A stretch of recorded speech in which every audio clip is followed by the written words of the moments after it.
In 1945, the statesman and soldier Major General Sir Nigel Holmes, sometimes referred to as Noel Holmes, said, "Without Southampton we could not have done D-Day." But he is rarely believed. Instead, Portsmouth, with its proud association with the Royal Navy, is usually regarded as the home of D-Day. So why did Sir Nigel make such a statement? Operation Neptune involved nearly 7,000 vessels crossing the English Channel to land over 132,000 troops on French beaches, aiming to liberate Europe from Nazi occupation. Traditionally, troopships were used to carry soldiers in peacetime or wartime. However, they were unpopular with Royal Navy officers who regarded an appointment to one of the lobster pots as a sure sidetrack from promotion.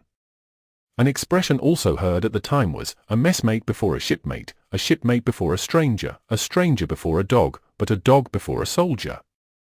In 1891 a change was made to government policy. As troopships were wearing out and naval construction was expensive, it was doubtful whether Parliament would fund more to replace them. The Royal Navy was the largest in the world and the trooping service a nuisance to Portsmouth. However, the London and South Western Railway was willing to offer facilities at the reclaimed Southampton Eastern Docks, which included the new Empress Dock, opened in 1890.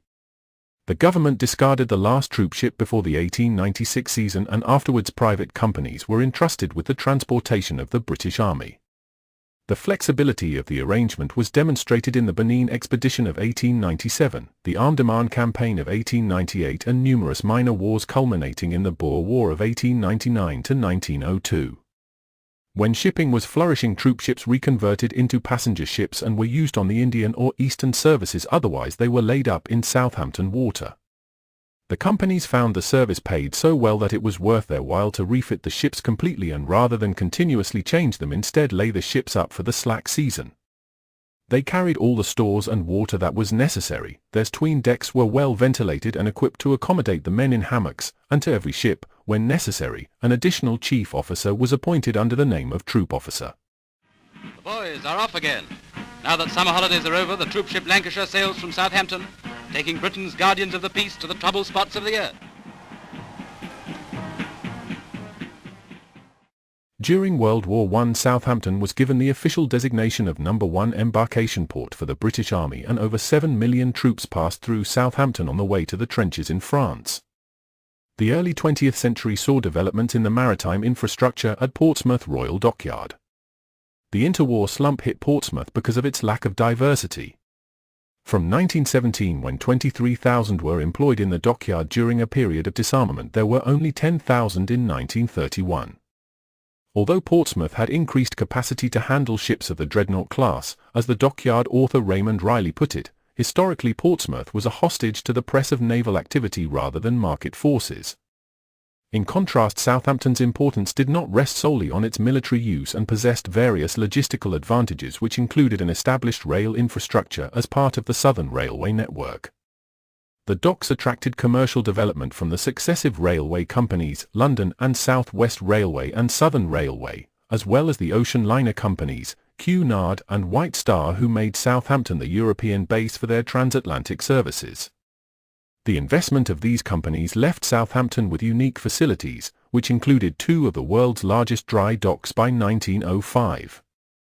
Southampton could claim, besides its distinction as the principal military port, to also be the country's principal ocean passenger port. Between the wars, the docks were extended and their management rationalized. After the 1923 Railways Act, the new Southern Railway Company invested heavily in the building of the western docks, including the reclamation of 400 acres and the construction of the new King George V graving dock, the largest in the world.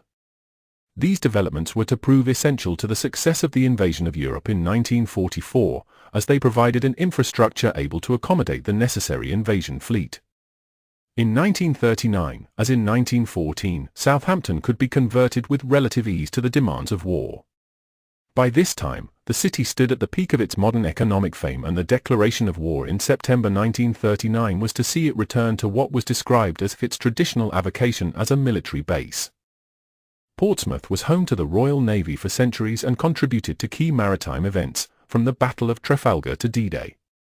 But it was considered too vulnerable for battleships to be anchored there for extended periods. Therefore, at the initial dispersal upon the declaration of war, capital ships were moved to more secure northern bases like Scapa Flow.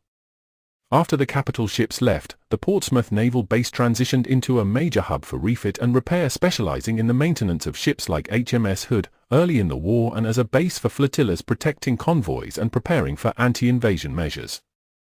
Crucially, its long-standing strategic importance as a Royal Navy city still made it a prime target for the Luftwaffe, resulting in more than 70,000 destroyed or damaged properties. More factors ensured that Southampton was chosen as the invasion port for D-Day.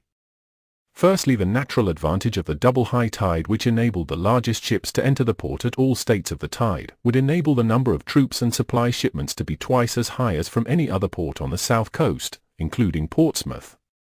A second factor was the U.S. Army moving their headquarters to the Civic Center 4 weeks before D-Day and Operation Overlord. Reinforcements from the United States would arrive at Glasgow or Liverpool and board one of the Bolero locos, provided by the United States, and embark from Southampton within 18 hours.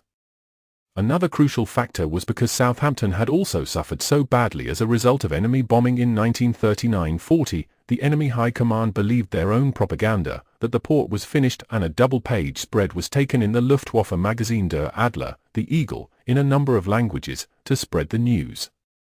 Yet according to the U.S. Army, the Transportation Corps, Operations Overseas published in 1957, Southampton became the principal U.S. port on the south coast. In peacetime a thriving passenger port and a familiar gateway for visitors to the British Isles, it had suffered severely from enemy bombing.